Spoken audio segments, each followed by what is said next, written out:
Bien-aimés dans le Seigneur, bonjour. Merci d'être encore avec nous ce matin pour cet autre épisode de notre série « Le chômage n'est pas chrétien ». Aujourd'hui, nous parlerons de l'argent comme le fruit du travail.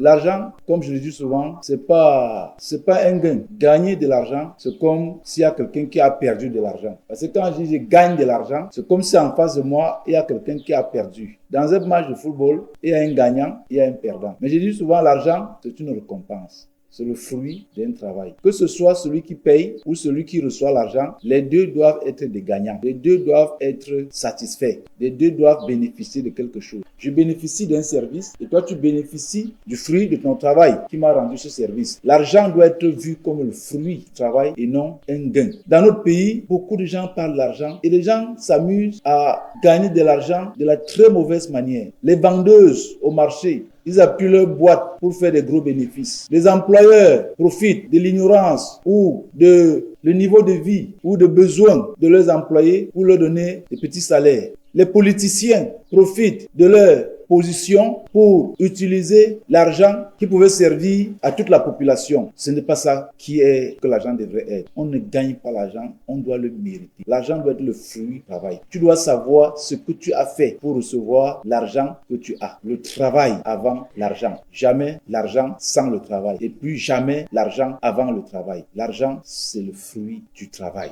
Quand tu es serviteur, quand tu as rendu service, automatiquement, un salaire va te parvenir, que tu le demandes ou pas. Je te conseille de rendre même un service sans rien demander. Tu verras que celui qui a bénéficié de ce service, avant la fin de tes jours, va te payer ce que tu lui as fait. Que Dieu nous bénisse. Merci d'avoir écouté encore cet épisode. En attendant la prochaine, portez-vous bien. Que l'Éternel soit notre force.